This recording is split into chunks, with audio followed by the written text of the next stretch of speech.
আসসালামু আলাইকুম। সংবাদে আপনাদের সবাইকে স্বাগত জানাচ্ছি। আমি ফিরোজ তোহা। শুরুতেই আরবে কেবলস সংবাদ শিরোনাম।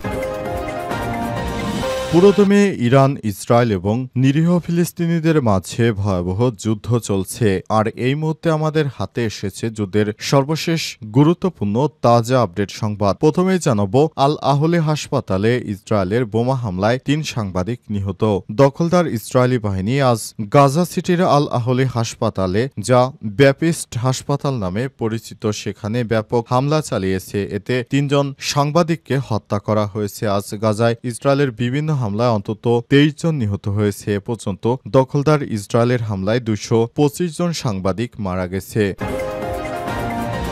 এরপর জানাবো, ইসরায়েলের উপর নিষেধাজ্ঞা দিতে পারে ব্রিটেন। যুক্তরাজ্যের প্রধানমন্ত্রী কেয়ার স্টারমার ইসরায়েলের সাম্প্রতিক কর্মকাণ্ডকে অসহনীয় এবং ভয়াবহ উল্লেখ করে দেশটির বিরুদ্ধে নিষেধাজ্ঞা সহ আরও ব্যবস্থা নেওয়ার বিষয়ে আলোচনা করছে। এদিকে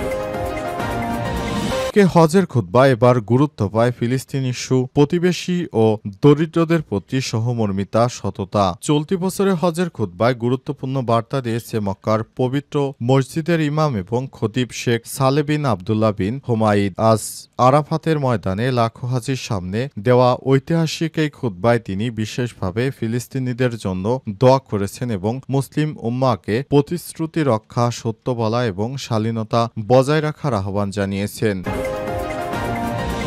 জানাবো, জাতিসংঘের বিভিন্ন কমিটিতে পাকিস্তান অস্বস্তিতে মোদি সরকার। পাকিস্তান সরকারের বিভিন্ন প্রতিনিধিরা জাতিসংঘের বিভিন্ন কমিটিতে স্থান পায় চিরপ্রতিদ্বন্দ্বী ভারত অস্বস্তিতে পড়েছে। ভারতীয় গণমাধ্যম আনন্দবাজার পত্রিকায় তথ্য নিশ্চিত করে।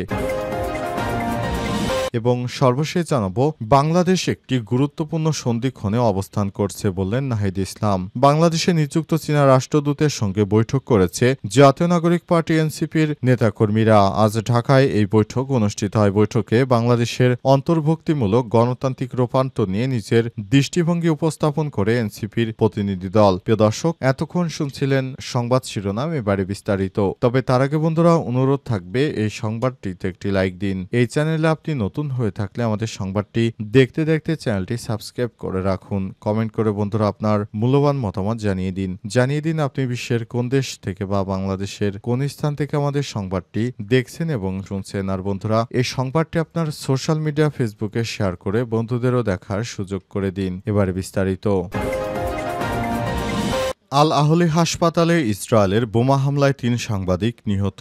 ইসরায়েলি বাহিনী গাজা সিটির আল আহলে হাসপাতালে, যা ব্যাপিস্ট হাসপাতাল নামেও পরিচিততে হামলা চালিয়ে ৩ জন সাংবাদিককে হত্যা করেছে। আজ গাজায় ইসরায়েলের বিভিন্ন হামলায় অন্তত ২৩ জন নিহত হয়েছে। এদিকে জাতিসংঘ নিরাপত্তা পরিষদে গাজায় তাৎক্ষণিক নিঃশর্ত এবং স্থায়ী যুদ্ধবিরতির দাবিতে আনা একটি প্রস্তাব একমাত্র দেশ হিসেবে ভেটো দিয়েছে যুক্তরাষ্ট্র।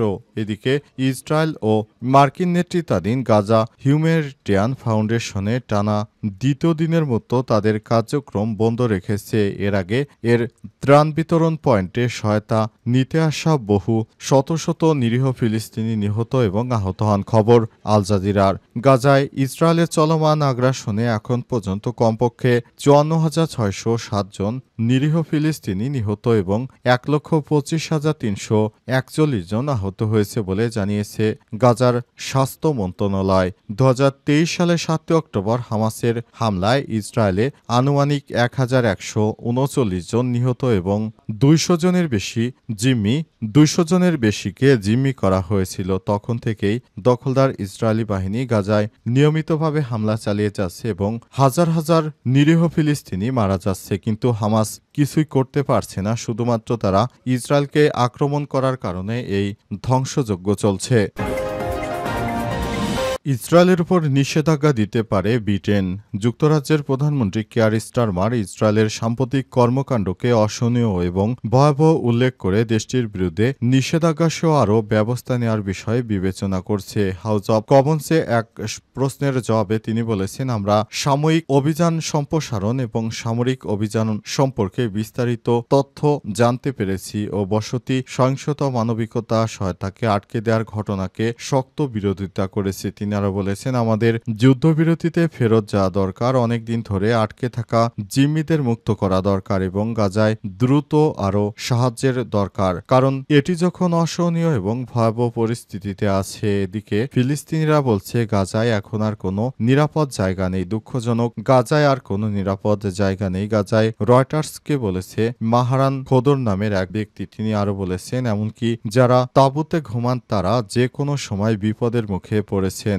আমরা কোথায় যাব? প্রতিদিন ক্ষুধার্তের যন্ত্রণায় মরছি, বোমাও পড়ছে, আমাদের শিশুরা কঙ্কালে পরিণত হচ্ছে, কিন্তু দখলদার ইসরায়েলি বাহিনী এখনো নিরীহ ফিলিস্তিনিদের উপর যে হামলা চালিয়ে যাচ্ছে সেটি কোনোভাবেই থামাচ্ছে না। আমাদের মৃত্যু ছাড়া আর কোনো উপায় নেই, কারণ আমরা কোথায় যাব, কি খাবো, কি করব, আমরা কোনো কিছুই বুঝতে পারছি না। চারদিক থেকে আমাদের বোমা মারা হচ্ছে, আমরা পালাবো কোথায়, যাব কোথায়? হজের খুতবা এবার গুরুত্ব পায় ফিলিস্তিনি ইস্যু, প্রতিবেশী এবং দরিদ্রদের প্রতি সহমর্মিতা, সততা। চলতি বছরে হজের খুতবায় গুরুত্বপূর্ণ বার্তা দিয়েছে মক্কার পবিত্র মসজিদের ইমাম এবং খতিব শেখ সালে বিন আবদুল্লাহ বিন হুমাইদ। আজ আরাফাতের ময়দানে লাখো হাজির সামনে দেয়া ঐতিহাসিক এই খুতবায় তিনি বিশেষভাবে ফিলিস্তিনিদের জন্য দোয়া করেছেন এবং মুসলিম উম্মাহকে প্রতিশ্রুতি রক্ষা, সত্য কথা বলা, শালীনতা বজায় রাখার আহ্বান জানান। প্রায় 15 লাখ মুসল্লি বৃহস্পতিবার হজের মূল রুকন এবং গুরুত্বপূর্ণ স্তম্ভ ওকুফে আরাফা পালন করেন। ইসলামের সবচেয়ে পবিত্র এই দিনে মহান আল্লাহ তাআলা বান্দাদের নিকটবর্তী হন এবং তাদের পাপ ক্ষমা করেন বলে বিশ্বাস করা হয়। খবর জিও নিউজের। খুতবার মূল বিষয়বস্তু। খুতবায় ইমাম কাবা মুসলমানদের প্রতি আহ্বান জানান প্রতিবেশীদের প্রতি সহানুভূতিশীল হতে, এতিম বিধবা ও অসহায়দের পাশে দাঁড়াতে, মা বাবার প্রতি সদ্ব্যবহার করতে, জাকাতের মাধ্যমে দরিদ্রদের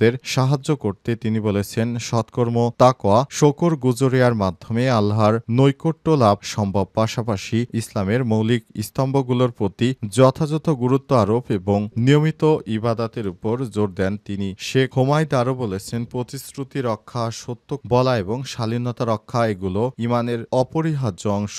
তিনি তুলে ধরেছেন কিভাবে ভালো আচরণ ও শত্রুকে আপন বানিয়ে ফেলে। বিশ্ব মুসলিমদের হৃদয়ে ক্ষতবিক্ষত ফিলিস্তিন প্রসঙ্গ উঠে আসে খুতবায়। ইমাম ফিলিস্তিনিদের জন্য দোয়া করেন এবং তাদের দুর্দশার প্রতি মুসলমান উম্মার মনোযোগ কামনা করেন। খুতবায় ইমাম ও ইমামে কাবা সৌদি সরকারের প্রতি কৃতজ্ঞতা প্রকাশ করে হজ ব্যবস্থাপনায় সুচারু ও সুশৃঙ্খল প্রস্তুতির জন্য তিনি আর বলেন, পবিত্র হজ পালনে সরকারের আন্তরিক প্রচেষ্টা ও নিরাপত্তা ব্যবস্থা প্রশংসার দাবিদার। তিনি সৌদি আরবের তাই প্রশংসা করেছেন, কারণ সৌদি সরকারের কারণেই এত সুন্দর একটি অনুষ্ঠান সম্পূর্ণ হয়েছে। হজের অনুষ্ঠান সম্পূর্ণ করার পিছনে সৌদি আরবের সরকারের বিশেষ ভূমিকা রয়েছে বলে মনে করেন তিনি। প্রথমেই জানাবো, বাংলাদেশ একটি গুরুত্বপূর্ণ সন্ধিক্ষণে অবস্থান করছে বললেন নাহিদ ইসলাম। বাংলাদেশে নিযুক্ত চীনা রাষ্ট্রদূতের সঙ্গে বৈঠক করেছেন জাতীয় নাগরিক পার্টি এনসিপির নেতাকর্মীরা।